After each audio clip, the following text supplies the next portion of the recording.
আমি বাচ্চার জন্য অনেক কিছু করছি, আমি অনেক দামি দামি জিনিস আনছি, আমি বাচ্চাকে খুব ভালোবাসি।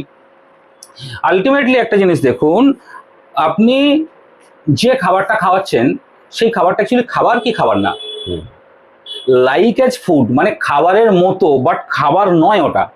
আচ্ছা, কিরকম? আচ্ছা, প্রথমে বলি হোয়াট ইজ জাঙ্ক ফুড। আমরা বলি জাঙ্ক ফুড খাওয়া খারাপ, বাচ্চাকে জাঙ্ক ফুড দেবেন না। তো অ্যাকচুয়ালি জাঙ্ক ফুড কি, what is junk food? Actually junk মানে ময়লা। তাহলে ময়লা যে খাবার, যে খাবারটা ঠিক খাবার নয়, যেটাকে ময়লা বলা হচ্ছে, সেটাই তো জাঙ্ক ফুড। হ্যাঁ, তাহলে যদি আপনি গুগলে সার্চ করেন লিখে যে লিস্ট অফ জাঙ্ক ফুডস, আপনার ফার্স্ট আসবে cake, biscuit, pastry, chips, line দিয়ে আসবে। নমস্কার, আমি সুশান্ত, রিভাইভ হেলথে আপনাদের স্বাগত জানাচ্ছি। আজকের আমরা একটা নতুন বিষয় জানবো, সেটা হচ্ছে আমরা অনেক ক্ষেত্রে শুনেছি high blood sugar, high blood pressure, thyroid, heart blockage, kidney failure, liver failure, এই রোগগুলো আমরা অনেকেই জানি। কিন্তু এই রোগগুলো যদি কোনো একজন ব্যক্তির হয়, তাহলে সেক্ষেত্রে আমরা কীভাবে সেটাকে মোকাবিলা করব, সেই সম্পর্কে আমাদের সাথে হেলথ কনসালটেন্ট সব্যসাচী রায় আছেন। উনি সেই সম্পর্কে আমাদের কিছু নতুন তথ্য দেবেন। নমস্কার সব্যসাচী বাবু। নমস্কার। আপনি এই ব্যাপারে একটু বলুন। High blood pressure, high blood sugar. দেখুন, ব্যাপারটা হচ্ছে প্রথমত যদি একজন ব্যক্তির হয়, আমি কোট করছি, প্রথমত এই রোগগুলো যে হয়, এখন আমাদের মডার্ন যে সিস্টেম, মেডিকেল সিস্টেম আছে, সেখানে প্রত্যেকটা রোগের জন্য আলাদা আলাদা স্পেশালাইজেশন ডক্টর আছেন, ঠিক আছে, এবং সেইভাবে আমাদের সিস্টেম চলেও আসছে। কিন্তু অ্যাকচুয়াল ব্যাপারটা এরকম, ঘটনাটা দেখুন, হিউম্যান বডি একটা, যদি একটা বডিতে মাল্টিপল ডিজিজ হয় এবং মাল্টিপল ডক্টর সেটাকে দেখে, সেক্ষেত্রে কিন্তু যেটা সমস্যা হয়, সেই সমস্যাটা হচ্ছে কোঅপারেশনের সমস্যা। আচ্ছা, যেমন ধরুন, আপনি একটা ডাক্তার দেখাচ্ছেন একটা হসপিটালে, তার থেকে 5 কিলোমিটার দূরে দেখাচ্ছেন আরেকটা হসপিটালের আরেকটা ডাক্তারকে, আরেকটা ডিপার্টমেন্ট, আরেকটা রোগের জন্য দেখাচ্ছেন আরো 10 কিলোমিটার দূরে আরেকটা ডাক্তারকে।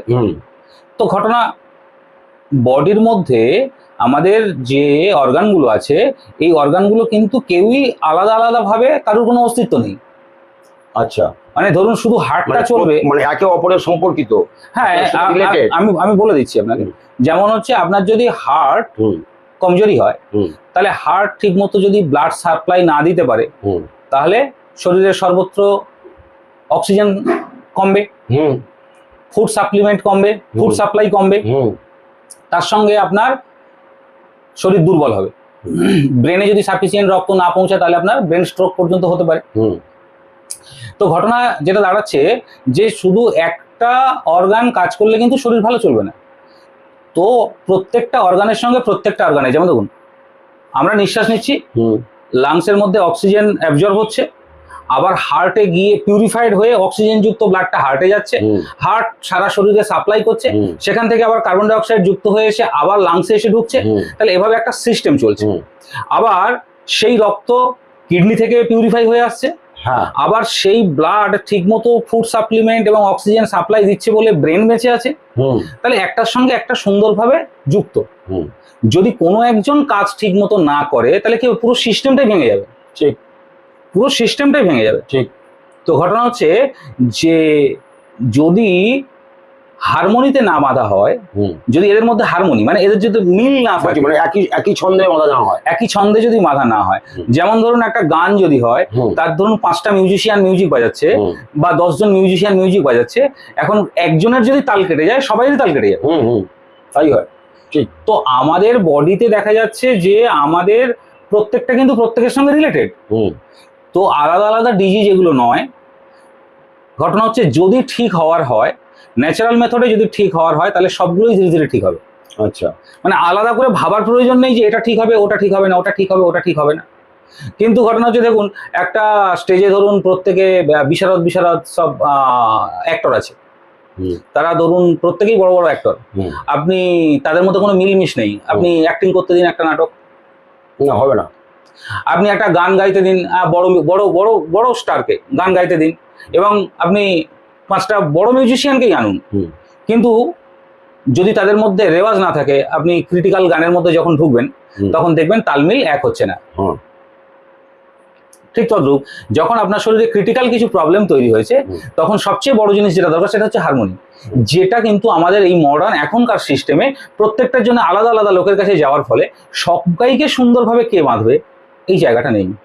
ধরুন হার্টের প্রবলেমের জন্য হার্ট স্পেশালিস্ট, কিডনির জন্য কিডনি স্পেশালিস্ট, আপনার লাংসের জন্য পালমোলজিস্ট, আপনার ব্রেনের জন্য নিউরোলজিস্ট, হ্যাঁ, তো আপনার কিডনির জন্য হচ্ছে নেফ্রোলজিস্ট। আমার জাস্ট ইন্টারাপ্ট করছি আপনাকে, আমাকে এখানে একটা মানে ছোট্ট জোকসের মনে পড়লো, যদি অন্য কিছু না ভাবেন বা অন্য দর্শকবৃন্দ যদি অন্য কিছু না ভাবে। ব্যাপারটা হচ্ছে যেমন দেখবেন আমরা যে প্রতিমা তৈরি করি, যে মৃৎশিল্পী যারা প্রতিমা তৈরি করে দুজনেই মনে করুন বিখ্যাত শিল্পী, কিন্তু দুজন শিল্পী দুটো চোখ আঁকাকে টেরা হয়, এটা হবেই, এটা তো মাস্ট। প্রতিমা টেরা হয়ে যাবে, দুটো শিল্পী দুটো চোখ এঁকেছে, হ্যাঁ একটা ব্যাপারটা চোখ কেন, মানে একটা শিল্পীকে দিয়ে আপনি চোখ আঁকালেন, একটা শিল্পীকে দিয়ে মুখ আঁকালেন, একটা শিল্পীকে দিয়ে নাক আঁকালেন, যে মানে ব্যাপারটা এরকম কিছু না, এবার জাস্ট মনে পড়লো বলে বললাম। বলুন। তো এইরকম একটা ব্যাপার হয়। তো ঘটনা হচ্ছে আমাদের বডিকে ঠিক মতো চলতে গেলে আমাদের একটা সুন্দর হারমোনিয়ামে বডিটাকে চালাতে হবে। তো যদি ঠিক হয় তো সেক্ষেত্রে ন্যাচারাল যে প্রসিডিওর আছে, মোরলেস মূল যে জিনিসগুলো প্রকৃতির সঙ্গে থাকা, সেখানে ব্রিদিং অক্সিজেন, সাফিসিয়েন্ট অক্সিজেন পাওয়া, সেক্ষেত্রে সানলাইট পাওয়া, এই ব্যাপারগুলো আছে, এবং তার সঙ্গে ফুড হ্যাবিট, এবং যেগুলো শরীরের পক্ষে হার্মফুল সেই সব ফুড হ্যাবিটগুলোকে ত্যাগ করা, এবং নিজেকে আগে বুঝতে হবে, জানতে হবে যে হার্মফুল না হার্মফুল না। যেমন আমি এখানে একটা জিনিস বলি, আমাদের দেশের শিক্ষিত মানুষদের কাছে আগে ক্ষমা চেয়ে নিচ্ছি, কিন্তু শিক্ষিত মানুষরা যে ভুলটা করে, আজকে ম্যাক্সিমাম বাড়িতে একটা বাচ্চাকে সকালবেলা উঠে প্রথমেই দেওয়া হয় বিভিন্ন রকম দামি কেক বা পেস্ট্রি, বা বিভিন্ন রকম দামি দামি কোম্পানির বিস্কিট, বা বিভিন্ন জায়গায় রেস্টুরেন্টে বেড়াতে নিয়ে যাওয়া হয়, বা বিভিন্ন জায়গায় খেতে দেওয়া হয়। তো এই যে ব্যাপারগুলো ঘটে, এই ব্যাপারগুলো অ্যাকচুয়াল সাধারণভাবে দেখলে মনে হয় যে অনেক কিছু ব্যাপার, মানে আমি বাচ্চার জন্য অনেক কিছু করছি, আমি অনেক দামি দামি জিনিস আনছি, আমি বাচ্চাকে খুব ভালোবাসি।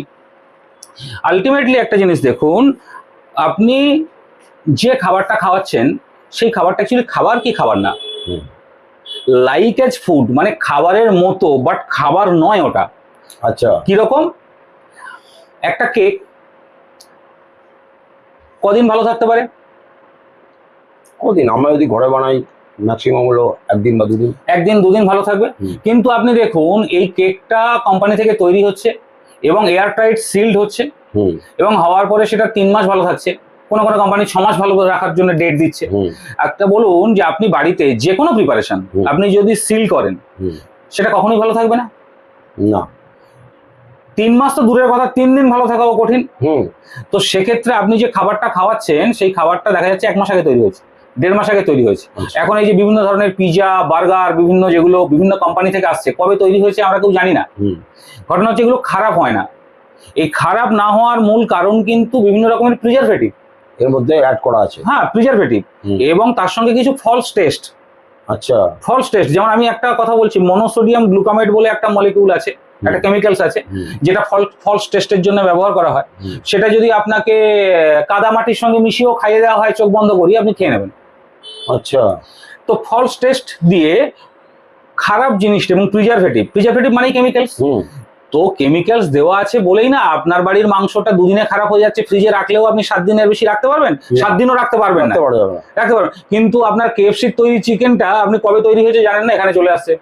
আপনি সুগার অ্যান্ড স্পাইস, মনজিনিস বা বিভিন্ন যে রোল খান, ঠিক আছে, পিৎজা হাটের যে পিৎজা খান, তো ঘটনা হচ্ছে এগুলো আমরা খাওয়াচ্ছি, কিন্তু আলটিমেটলি একবারও চিন্তা করছি না এগুলো ফুড নয়, এগুলো লাইক অ্যাজ ফুড, মানে খাবারের মতো দেখতে, খাবার নয়, অ্যাকচুয়াল খাবার না। কারণ কি, যে খাবারটা ডিস্ট্রয় হয় না, নষ্ট হয় না, পচে যায় না, সেই খাবার আপনার বডি কি করে পচাবে? বডি তো ডাইজেস্ট করবে। ঠিক ঠিক ঠিক ঠিক। তা বডি, এবার আরো একটা জিনিস দেখুন, কেন আমি বর্তমানের শিক্ষিত মানুষজনদেরকে, এটা তো বললাম একটু গভীর চিন্তা, তা সত্ত্বেও যদি এখন গুগলের দৌলতে মানুষ সবকিছু জানে এবং যে কোনো জিনিস সার্চও করে দেখে নেয়, তো আজকে গুগলে যদি সার্চ করে যে লিস্ট অফ জাঙ্ক ফুড, আচ্ছা প্রথমেই বলি হোয়াট ইজ জাঙ্ক ফুড। আমরা বলি জাঙ্ক ফুড খাওয়া খারাপ, বাচ্চাকে জাঙ্ক ফুড দেবেন না। তো অ্যাকচুয়ালি জাঙ্ক ফুড কি, what is junk food? Actually junk মানে ময়লা, তাহলে ময়লা যে খাবারটা ঠিক খাবার নয়, যেটাকে ময়লা বলা হচ্ছে, সেটাই তো জাঙ্ক ফুড। হ্যাঁ, তাহলে যদি আপনি গুগলে সার্চ করেন লিখে যে লিস্ট অফ জাঙ্ক ফুডস, আপনার ফার্স্ট আসবে cake, biscuit, pastry, chips, line দিয়ে আসবে। আচ্ছা, ড্রিঙ্কস, কোল্ড ড্রিঙ্কস। হ্যাঁ, কোল্ড ড্রিঙ্কস। আচ্ছা, ওটা তাও পরে। আচ্ছা, ওটা তাও পরে, কিন্তু কেক বিস্কুট আগে। আচ্ছা, সবার উপরে আসবে। তো এটা জানার পরেও আমরা সেই খাবারগুলোকে আমাদের বাচ্চাদের মুখে খুব আনন্দের সঙ্গে এবং না খেলে জোর করে বলি খেয়ে নে। ঠিক আছে, তো এইভাবে আমাদের জাঙ্ক ফুড দিয়ে ছোটবেলা থেকে শরীরটাকে ভরিয়ে দিচ্ছি, আর শিশু রোগগ্রস্ত হয়ে পড়ছে। বিভিন্ন ধরনের আগে মানসিক রোগ বাচ্চাদের ভাবাই যেত না, এখন অটিজমের শিকার হচ্ছে প্রচুর বাচ্চা। ঠিক আছে, এছাড়া টাইপ 1 ডায়াবেটিস, এর মূল কারণ হচ্ছে এইগুলোই। অবাক হয়ে যাবেন যদি আপনি যে ক্রিম কেকার বিস্কুট মানুষ সবচেয়ে বেশি প্রেফার করে, সে ক্রিম কেকার বিস্কুট খুলে, বা ব্রিটানিয়া কেক, আমি একদম নাম করেই বলছি, ব্রিটানিয়া কেক বা যে কোনো কোম্পানির কেক আপনি নিয়ে যদি 1.5 ফুট বা 2 ফুট মাটির তলায় পুঁতে রাখেন এবং ওখানে মার্কিং করে রাখুন, প্যাকেজিং খুলে, আচ্ছা, আপনি মার্কিং করে রাখুন, 1 বছর পরে ওই জায়গাটাকে খুলুন, আপনি দেখবেন ওটা মাটির সঙ্গে মেশে নিন। আচ্ছা, তো লাইক আজ প্লাস্টিক আমরা খেয়ে নিচ্ছি, যে খাবার 1 বছরে মাটির সঙ্গে মিশে যায় না, সেই খাবারটা আমরা প্রতিদিন আনন্দ করে খাচ্ছি, আর আমরা ভাবছি আমাদের শরীর ভালো থাকবে। তো এটা হচ্ছে একটা বড় কারণ। তাহলে ফুড হ্যাবিট আমাকে চেঞ্জ করতেই হবে। ফুড হ্যাবিট চেঞ্জ করা ছাড়া মেডিসিনের রোল অবশ্যই আছে, আমি এই জায়গাটা অস্বীকার করবো না। এমার্জেন্সিতে অবশ্যই মেডিসিনের রোল আছে, সমস্যা হলে মেডিসিন অবশ্যই আমাদের প্রয়োজন আছে, কিন্তু যতক্ষণ না আমরা ফুড হ্যাবিট চেঞ্জ করব, আমরা সুস্থতার পথে এগাতে পারবো না। আমরা ওই ওষুধ খেয়ে আজকে 2টো ট্যাবলেট খাই, কালকে সেটার পরিমাণ বেড়ে 5টা হবে, তারপর ওটা 12টা হবে, তারপর 15টা হবে, তারপর সারাদিন ওষুধ খেয়েই চলে যাবে, খিদে হচ্ছে না। এইভাবে তো আমাদের বর্তমান লাইফস্টাইল চলছে। ওষুধই জীবন হয়ে যাবে। হ্যাঁ, ওষুধই জীবন। ঠিক আছে, অ্যাকচুয়াল হচ্ছে ওষুধটা তখন আহার বনে যাচ্ছে, ওষুধটা আহারে পরিণত হয়ে যাচ্ছে, ওষুধটা তখন খাদ্যে পরিণত হচ্ছে। আমি একদিন না খেলেও চলবে, কিন্তু আমার ওষুধ খেতে হবে। ঠিক আছে, সুতরাং খাবার কি খাচ্ছেন সেটা খুব ভাইটাল। সুতরাং যত বেশি পারবেন, দেখুন লোকাল যে বেকারি বিস্কুট গুলো তৈরি হয় তুলনামূলক ভালো, অথচ আমরা সেগুলোকে নেগলেক্ট করি। কেন তুলনামূলক? হ্যাঁ, না, চায়ের দোকানে, হ্যাঁ, কেন ওটা নেগলেক্ট করে অনেকে, শুধু তাই না, স্ট্যাম্প নেই, বড় স্ট্যাম্প নেই, তবে চায়ের দোকানে পাওয়া যায়, ও গরিবদের জন্য এরকম হবে। কিন্তু ঘটনা হচ্ছে ওটা যেহেতু 15 দিন 20 দিন 1 মাসের মধ্যে দেখবেন ওইগুলো খারাপ হয়ে যায়। হ্যাঁ, খারাপ হয়ে যায়। ঠিক আছে, তো যে জিনিসটা খারাপ হয় তার প্রিজারভেটিভের পরিমাণটা অনেক কম থাকে। সুতরাং সেই ফুড তুলনামূলক ভালো, যদি তুলনামূলক ভালো। ঠিক আছে, আর একটা জিনিস আমি বলবো, অনেকেই বলবে যে ফ্রুটস এবং ভেজিটেবলস এর মধ্যে প্রচুর পেস্টিসাইড ইউজ হচ্ছে, প্রচুর কীটনাশক ব্যবহার করা হয়, এবং সেটাও তো তাহলে খারাপ। তাহলে সেটা কিভাবে কি হবে? এখানে একটা অদ্ভুত প্রকৃতির একটা অদ্ভুত গুণের কথা বলি। এই জায়গাটা প্রকৃতির একটা অদ্ভুত গুণের কথা বলি। এই অদ্ভুত গুণটা হচ্ছে এরকম যে নেচার এমন একটা ভাবে তৈরি, সেখানে আপনি যদি একই মাটিতে পাশাপাশি আপনি একটা লঙ্কা গাছ পুঁতুন, সে কিন্তু ওই মাটি থেকে নিচ্ছে, ঝাল তৈরি হবে। আপনি একটা আম গাছ পুঁতুন, সে যেমন কাঁচাতে টক, পাকাতে মিষ্টি যেমন হওয়ার তেমন হবে। আপনি একটা লেবু গাছ পুঁতুন, সে টক হবে। তাহলে একই মাটি থেকে নিচ্ছে, তাহলে কেউ মিষ্টি নিচ্ছে, কেউ টক নিচ্ছে, কেউ তেতো নিচ্ছে। ঠিক, তাহলে গাছের এই যে একটা বিশেষ গুণ, যে তার যে অ্যাবজর্ব করার ক্ষমতা। আবার আপনি যদি ওই গাছে সারখোল দেন ভালো, কিন্তু যদি আপনি অতিরিক্ত সারখোল দেন, তাহলে দেখবেন হয় গাছ মারা গেছে, ও কিন্তু অতিরিক্ত দিলে অ্যাবজর্ব করবে না, হয় ও মারা গেছে, অথবা সেটাকে বলে ফুটে গেছে, ও ফল দেবে না। দেখবেন এটা গাছের হয়।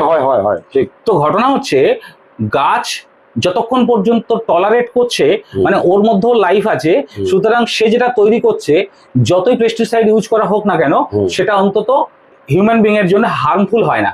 আচ্ছা, গাছের এই গুণের জন্য আমরা আজও বেঁচে আছি। ঠিক, গাছের এই গুণ যদি না থাকতো, তাহলে আমরা এই ফল খেয়ে মারা যেতাম। ঠিক, আমরা এই সবজি খেয়ে মারা যেতাম। কিন্তু হ্যাঁ, বর্তমানে কিছু অসাধু ব্যবসায়ী একটা জিনিস করছে, ওটাকে ভালো রাখার জন্য বাইরে কিছু বিষ মেশাচ্ছে, গাছ থেকে নেওয়ার পরে। সেটা তো গাছের দোষ নয়। ঠিক, যে গাছে যে পেস্টিসাইড ইউজ হচ্ছে সেটারও দোষ নয়। ব্যাপারটা হচ্ছে আমি এটাকে 1 মাস ভালো রাখবো, তার জন্য আমি কিছু কেমিক্যালস মিশিয়ে দিচ্ছি, সেই জন্য বাইরের জিনিস ভালো করে ধুয়ে নেওয়া ভালো। আচ্ছা, এইভাবে ব্যবহার যদি আপনি করেন, তাহলে দেখবেন যে গাছের এই আশ্চর্য গুণের জন্য, তাহলে আমরা যদি ওর মধ্যে কেমিক্যালস পাইও, আর যদি আমি একটা কেক পেস্টের কেমিক্যালস এর কথা ভাবি, তাহলে গাছের যে ফলটা সেটা 1 দিন বা 2 দিন বা 3 দিন বা 5 দিনের মধ্যে পচে যাচ্ছে, আর এটা 2 মাসেও 3 মাসেও পচে যাচ্ছে না। তাহলে আমি যদি কম্পারেটিভলি দেখি, তাহলে আমার কাছে বেটার কোনটা? দুটোই পেস্টিসাইড আছে, দুটোর মধ্যেই বিষ আছে, বেটার গাছের, তাহলে বেটার। তাহলে আমি যদি বলি যে না ওটাও তো বিষ আছে, ওটা খেলে আমি কি করে ভালো থাকবো, তাহলে এখন আমি যখন পাচ্ছি না, তাহলে আমার তো মানে তুলনামূলক রাস্তায় যেতে হবে, তুলনামূলক যেটা ভালো আমি সেটা নেব। ঠিক ঠিক, তাহলে আমি তুলনামূলক ভালো থাকবো। ঠিক ঠিক আছে। তো এইভাবে যদি আমরা চিন্তা করি, তাহলে আমাদের শরীরের কোনো রোগ অ্যাকচুয়াল আলাদা করে কিছু নয়।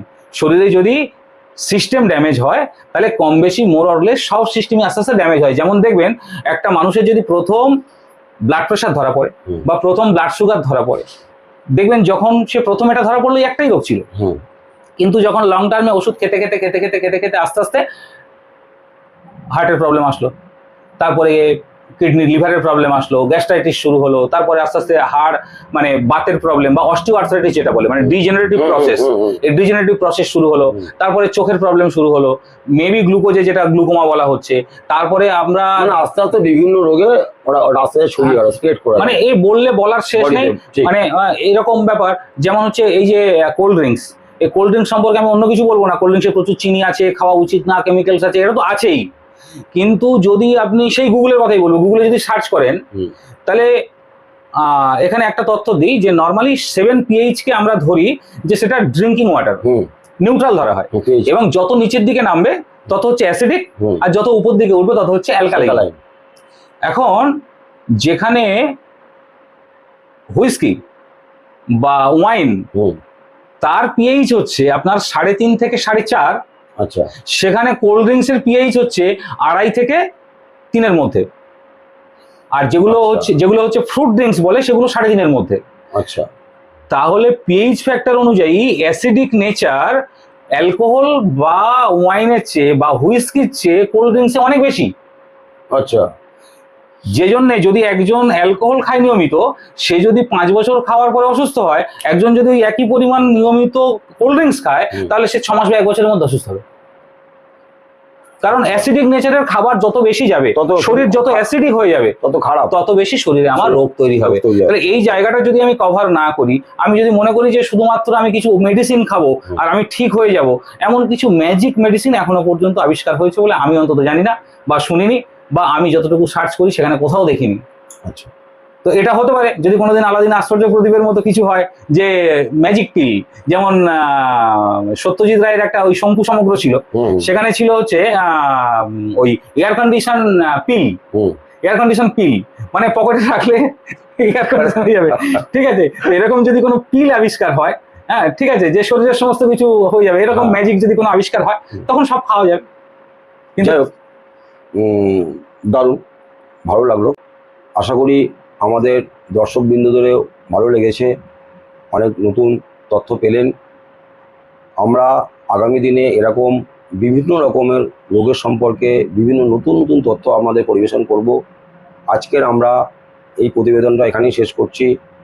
আপনারা এই চ্যানেলটিকে লাইক, কমেন্ট এবং সাবস্ক্রাইব করবেন, আমাদের সাথে থাকবেন, সুস্থ থাকবেন। নমস্কার।